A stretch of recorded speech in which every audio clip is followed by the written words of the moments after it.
sick and the poor to the top 1%. It follows in the footsteps of the Trump-Ryan health care bill, which gives huge tax breaks to the wealthiest few while throwing 24 million Americans off of their health insurance and dramatically raising premiums for older workers.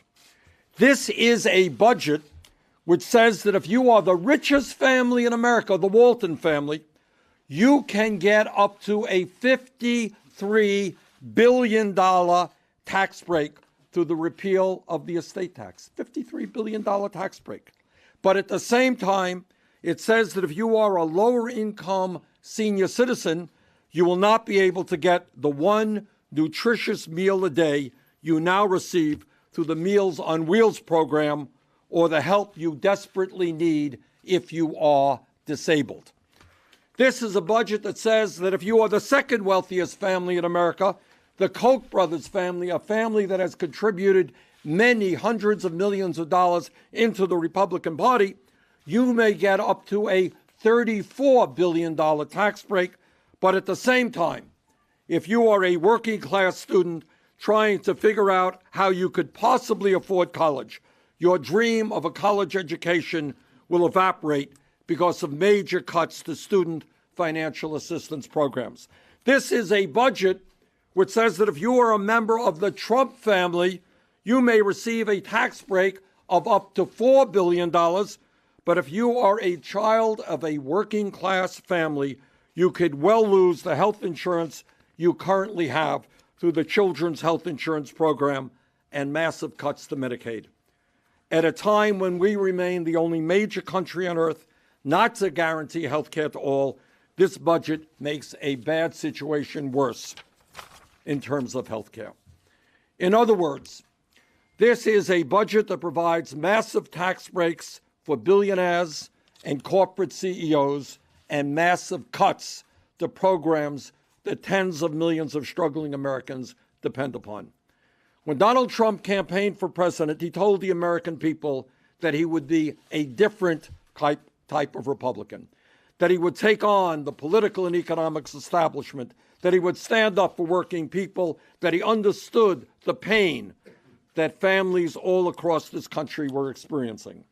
Well, sadly, this budget exposes all of that verbiage for what it really was, just cheap and dishonest campaign rhetoric that was meant to get votes, nothing more than that. At a time when the very rich are already getting much richer, while the middle class continues to shrink, this is a budget for the billionaire class, for Wall Street, for corporate CEOs, and for the wealthiest people in this country. This is a budget which will make it harder for our children to get a decent education, harder for working families to get the health care they desperately need, harder for families to put food on the table, harder to protect our environment, and harder for the elderly to live out their retirement years in dignity. This is a budget that is immoral and that will cause an enormous amount of pain for the most vulnerable people in our nation. This is a budget that will be rejected by the American people and must not see the light of day here in Congress. John Yarmuth is the ranking member of the Budget Committee in the House. John, thanks a lot for being with us. Senator. The budget released today by the Trump administration is shockingly extreme and the antithesis of what the American people have said they want from their government. The president's budget leaves no question about what his administration values: greater gains for millionaires, corporations, and special interests at the expense of American families, economic progress, and our national security. It is a total embrace of the Robin Hood in reverse mentality we saw with the Republican health care repeal bill and the administration's tax proposal, both of which have been overwhelmingly rejected by the American people. This budget actually targets assistance for people with disabilities, cutting Social Security disability insurance, despite the president's pledge to not touch Social Security at all. Yes, the president's budget is a betrayal, a line-by-line tally of broken promises he made to the American people. But above all, it's a trail of broken dreams and the loss of hope and opportunity for millions of families. This budget starts by taking away health care, then food, then housing, then education, then job opportunities. For nearly every American family struggling to get ahead, this budget makes it that much harder, if not impossible. The level of cuts to investments that the American people need is astonishing, and the consequences of these cuts, as Bernie said, are frankly immoral. The Trump administration makes all these harmful cuts for one simple, disgraceful reason: to try to hide the fact that their huge tax breaks for millionaires, corporations, and special interests will explode the debt. And they even do this in a dishonest way. This budget relies on absurd economic projections and pretend revenues that no credible economist would validate. It provides no real information on their tax reform other than to claim that it's revenue neutral. I guess this is the president's "believe me" part of his budget. If Donald Trump used these budgeting techniques in his business, not even the Russians would invest in his projects. With all due respect to the president, we aren't going to take his word for it, particularly when no one else will. We have been down this road before, more than once, and all the evidence proves is that tax cuts for corporations and the wealthiest Americans do not pay for themselves. Instead, they explode our deficit, rob our country of needed investments, and make those at the top even richer. This is not what the American people want or deserve. The American people do not want us pitting teachers against soldiers or choosing to update tanks over textbooks. They want us to ensure that our military and our American families both have the tools needed for success. In fact, that is our responsibility, and it's also our responsibility to invest in their future and help grow our economy. Education, healthcare, job training, innovation, and infrastructure, investments that help individuals with nowhere left to turn, and a tax code that helps families get ahead. These are American priorities, and they should be the priorities of the Congress. And now, I have the pleasure of introducing, introducing, and I don't interview. I have a trick Minority question. Leader. After hearing each of them speak, which one is from Brooklyn and which one is from Kentucky? Anyway, it's great to be here. I want to thank our leaders of the Budget Committee, Senator Sanders and Congressman Yarmuth, and thank to Leader Pelosi, who will be joining us shortly. Now, in case you haven't had time to review the president's budget, let me sum it up for you. The Trump budget takes a sledgehammer to the middle class and to working class Americans, lavishes tax breaks on the wealthy, and imagines all of the deficit problems away with fantasy math. This budget exists somewhere over the rainbow, where the dreams of Mick Mulvaney, Paul Ryan, and the Koch brothers really do come true. But of course, these dreams are a nightmare for the average working American. The Trump budget cuts transportation funding, education funding, programs that help students repay their student debt, one of the greatest burdens on middle-class kids and something that's slowing the country's housing recovery. The Trump budget, which seeks more than $1 trillion in cuts to Medicaid and health care, would decimate health care options for rural Americans, children, seniors, and pull the rug on many of our rural hospitals throughout the country. Now, earlier, our colleague, Senator Cornyn of Texas, stated that this budget is, quote, a proposal of the president's priorities. Well, if that's true, it's clear the president has prioritized breaking his promises to the working people of America. For example, on the campaign trail, he promised over and over again he wouldn't cut Social Security, Medicare, and Medicaid. With this budget, he cuts 2 out of 3.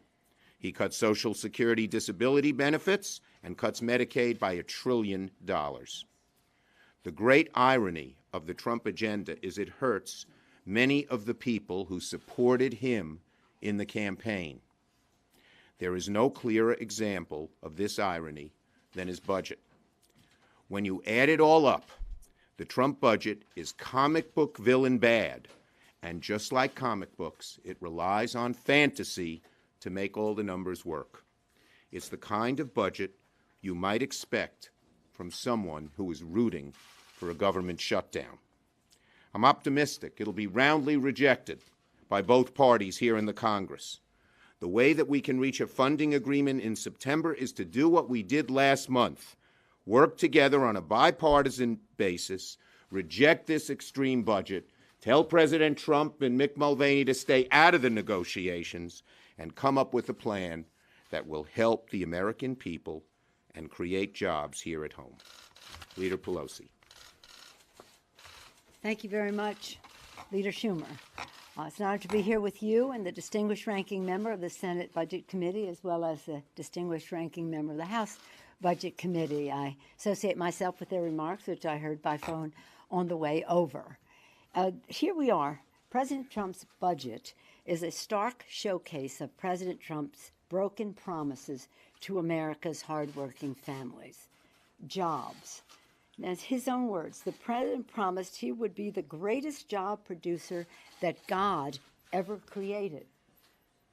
Instead, his budget steals hundreds of billions of dollars from critical job-creating investments in infrastructure, education, and clean energy. Healthcare. The president promised that he would, quote, free the earth from the miseries of disease. Instead, in addition to the devastation of Trump care, he wants to chop more than $7 billion from the National Institutes of Health, 1/5 of its budget. National Institute, the biblical power to cure, where you have scientific opportunity, you should put resources. Cuts, 1/5 of the budget. Social Security and Medicare has been mentioned by the leader and others. The president promised he would not cut Medicare, Medicaid, or Social Security. Instead, and this bears repeating, the budget slashes Social Security disability insurance benefits. And what's strange about it is when asked about it, Director Mulvaney said, we didn't cut Social Security. No, they cut Social Security disability insurance. That's cutting Social Security. Steals another $610 billion from Medicaid on top of the already staggering $840 billion Medicaid cut in Trump care. So we're talking about 1.4, almost $1.5 trillion. Thank you. $1 trillion in cuts in Medicare in Medicaid. The president promised, in terms of clean air and clean water, to make sure, he said, we have clean air and clean water. Instead, he is ransacking the EPA and slashing funding for cleaning up hazardous substances and for enforcing clean air and clean water laws. This is awful. The president's budget is short-sighted, based on false assumptions, goofy assumptions, and a cruel plan that perfectly reflects what Republicans in Congress have been trying to inflict on America for years. It's important to note this because some members are saying, oh, it's dead on arrival. Well, in the House, this budget is a step down the same road, and Mr. Yarmouth can attest to this, the same road to ruin advanced by years of House Republican budgets under Speaker Ryan and Chairman Price. Budgets which ransacked our investments in jobs, education, and for hardworking families. Budgets which sought to hand massive new tax breaks to the rich by stealing from food stamps and slashing Medicaid. All of this to give a tax break to the wealthiest people in our country. The budget, a national budget, should be a statement of our national values. What's important to us as a country should be reflected in how we allocate our resources.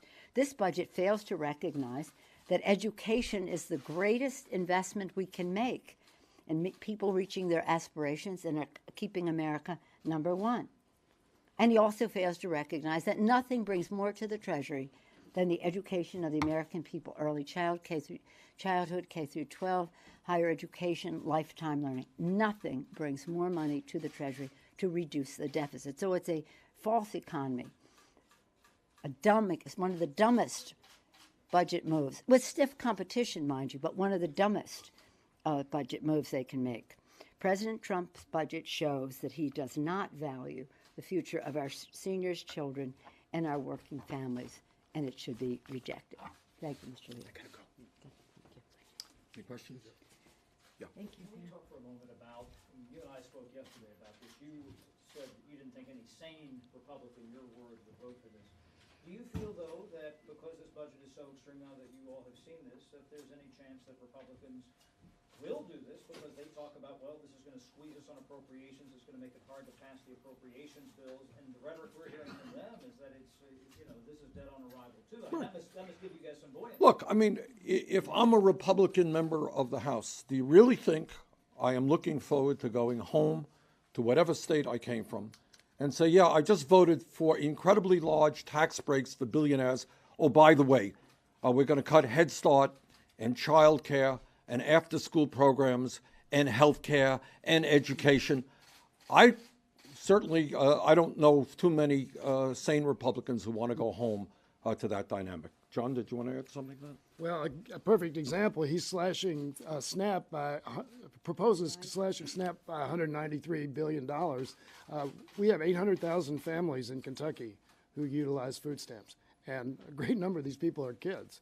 And I can't imagine anything more cold-hearted, and I can't imagine anything that, Senator McConnell, Senator Paul, or my other 5 Republican colleagues would want to do and go home and say, we're going to cut all these people off of SNAP. That when it comes to the appropriations time, that it's going to be tough to pass these, and your side will probably prevail. Well, let me just say this, with all the respect in the world for the fact that some Republicans are saying this is dead on arrival. This is like they voted for the Ryan budget. The Ryan budget contains many of these same things. In fact, the Ryan budget also voucherizes Medicare. Medicare is a guarantee. The Ryan budget says it's no longer a guarantee, we're going to give you a voucher. It subscribes to their philosophy that Medicare should wither on the vine.